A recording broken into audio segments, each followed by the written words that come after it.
Hi, this is Frederick from the techno label Detroit Berlin, and today I'm going to rather quickly go over a module that's in many modular Eurorack systems, and it's the spring reverb, the A-199 from Doepfer.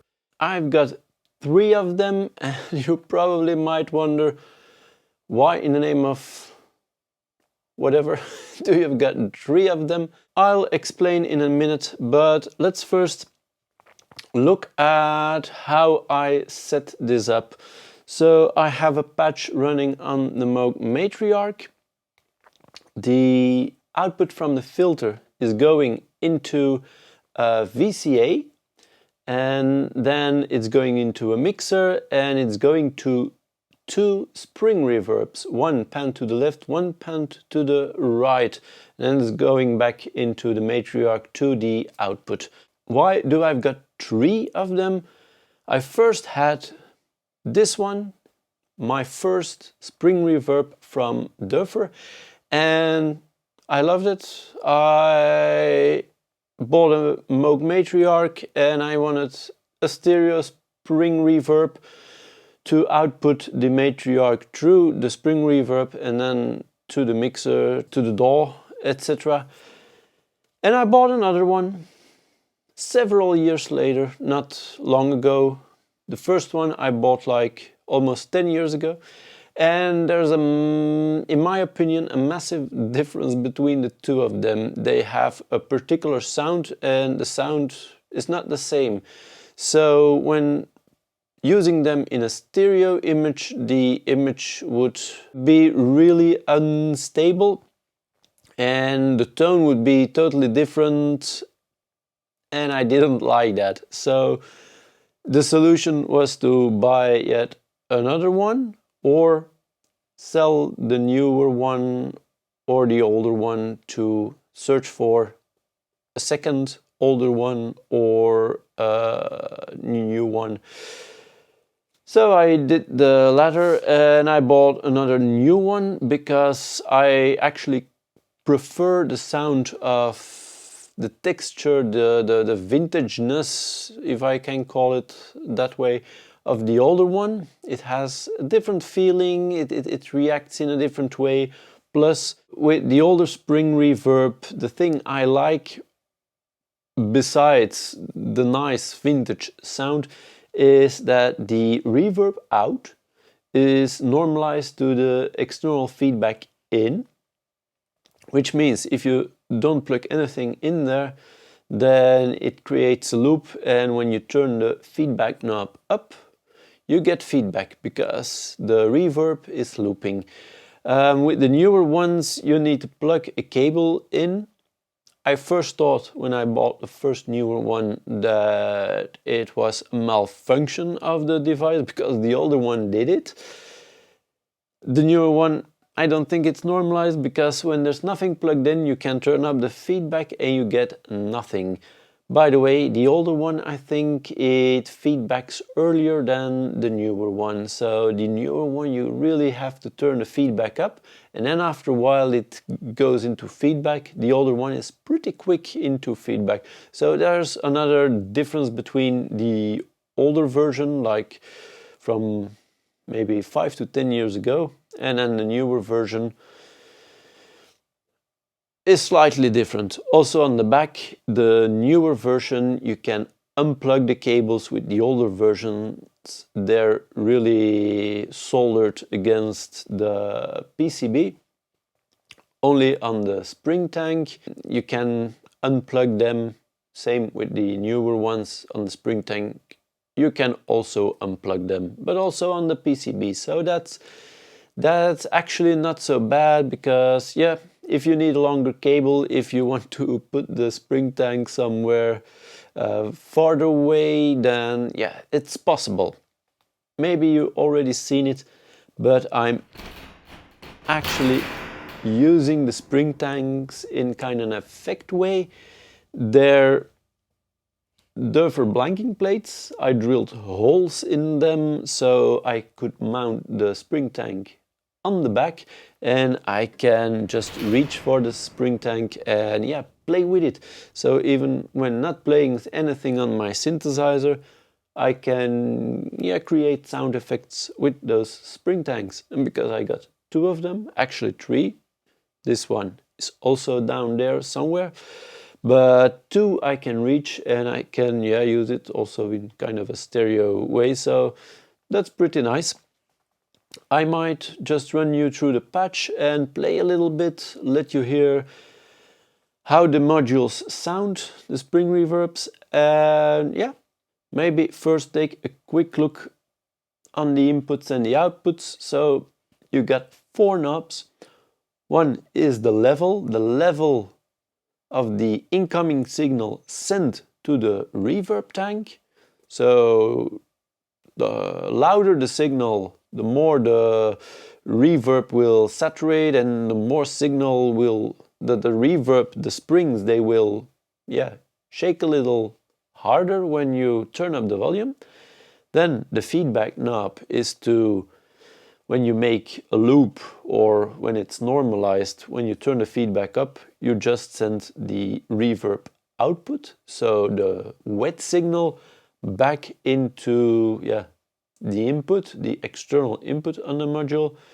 You can put a filter in between it, you can put some other effects like a bit crusher, a wave shaper, distortion unit. You can put anything you want in between it. So then it's in the loop, and then you got the mix output. Next to the mix output is the mix knob, which makes the signal dry or wet. All the way down is dry, all the way up is wet. And you also got an emphasis, and that's kind of how should I describe it? It's like kind of a resonant point in the reverb, so you can kind of not really tune it, but change the tone of it somewhat. So it's not extreme, the effect, but you can actually hear it go brighter or go darker, so that's interesting. The newer and the older versions, front plate is the same, so they work except for the feedback in the same way. It's not bad because you just plug a cable in and you got the same, but I would really liked it, and I actually don't get it why Doepfer didn't normalize this, or I got 2 faulty units, but that's really that's a big chance that I got 2 faulty units, so I believe it has kind of an intention, but I don't know what the intention was. So let's maybe go over the patch, see how everything is routed, and I hope you enjoy this. And if you do enjoy this, please give this video a thumbs up, subscribe to the channel, and you can always support me on Patreon, link in the description down below, or buy something following the affiliate links, then you also support the channel. So let's go over the patch. Just a sequence, 4 oscillators playing in mono. 1 oscillator, the first one, is actually going into the second input of the VCA, and the filter out is with all the oscillators with the mix is going into input 1 of the VCA. I'll turn the input 2 all the way down like that, and let's play a sequence and I'll explain while playing. Okay, so let's turn the mix all the way down, levels all the way down, and no feedback. I've got them set up in stereo. If you set them up in mono, you just need to turn one up. I need to turn both of them and try to match them a little bit to keep the stereo image. So these ones are in stereo. Everything is going into the mixer. The envelope is triggering the VCA, so I can put it really short or long, the decay. Let's first put the mix like 50% right in the middle, and then let's see, maybe the emphasis all the way down. When I bring up the level, sending it to the spring tanks, then it will become a reverb.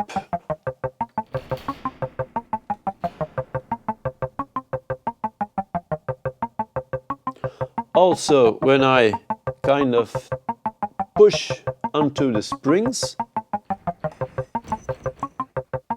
then it silences the spring tanks, and then you got no reverb. So it's not trembling anymore.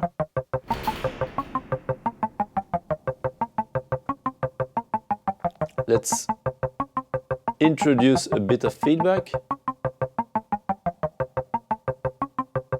It saturates it a little bit, it makes it a little bit longer, I would say. Not too long. If you turn the level up, it becomes a longer decay, because it takes longer to stop trembling. Back a little bit to how it was.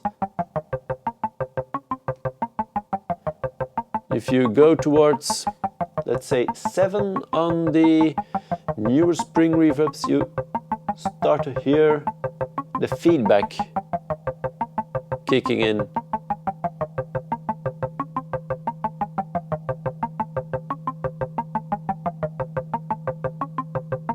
It's slowly building, really slowly.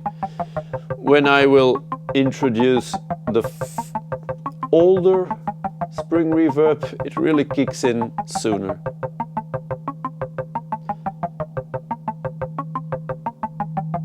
When I turn the emphasis up, it gets slightly more resonant, in my opinion. And it will get brighter.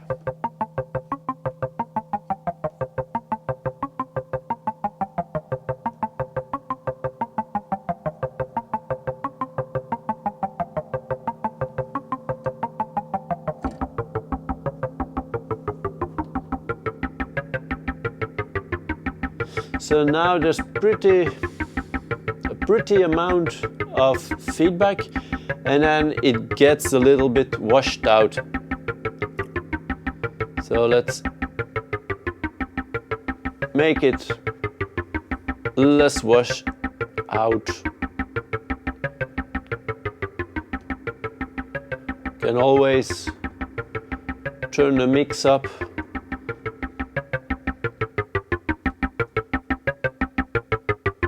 So the more you turn the mix up, the farther away it seems to come from. So let's turn the mix all the way down. Stop the sequence for, just a moment. Okay, so now we've got just a note going on.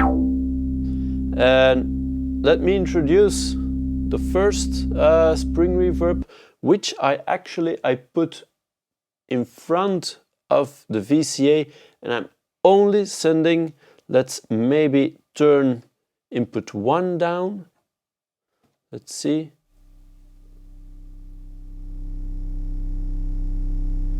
I really like this sound it's generating. It's going through the reverb. When I turn the mix all the way down, I've got the plain oscillator. It's just a wave. Maybe I can put it on a saw.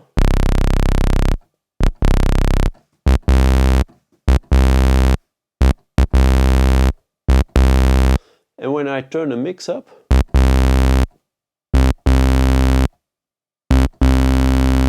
it gets more complex.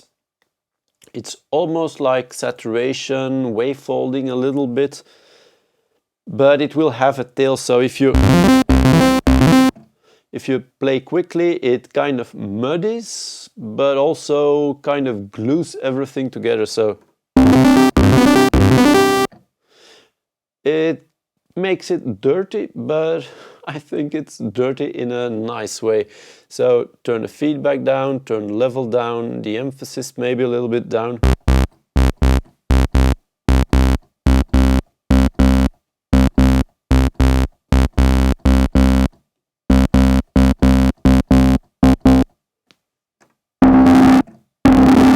Now it's totally in feedback mode.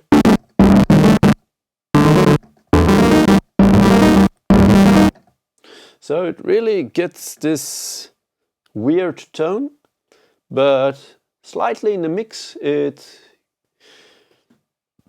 generates something nice, I think.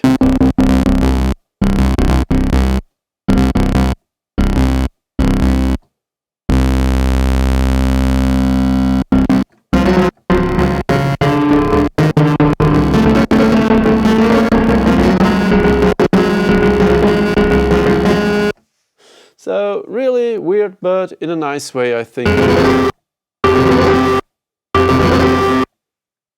And if I turn the mix down,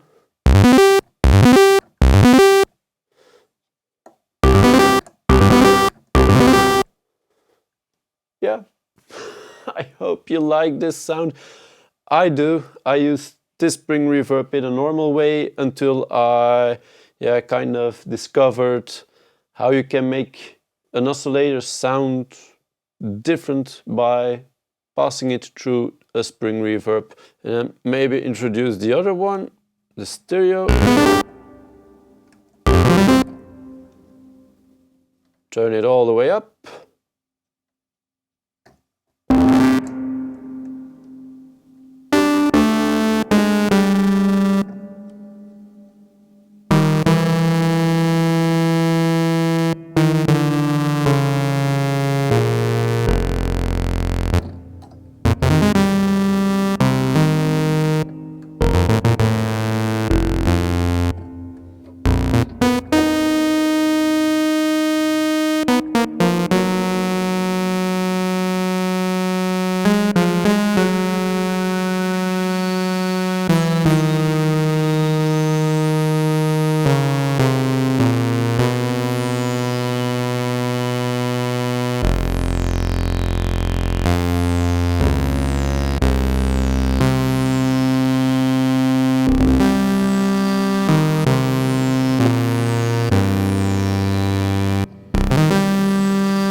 Isn't that a really lovely sound?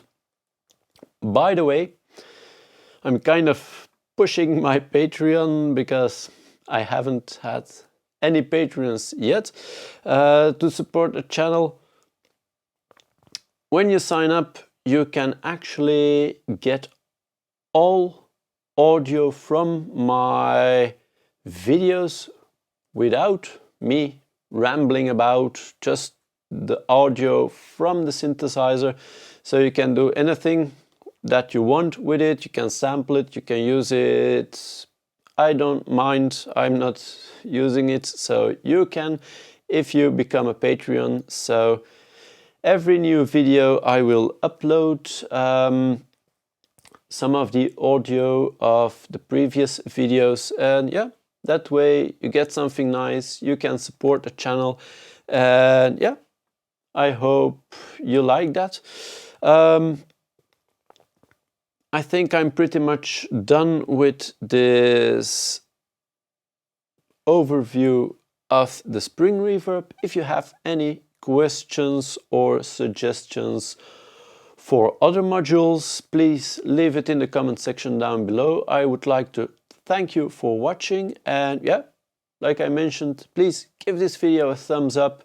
You can always share the video with fellow modular enthusiasts, or to get people into the modular realm, and that's a pretty steep slope right down into the money pit, I think. But yeah, it's really fun.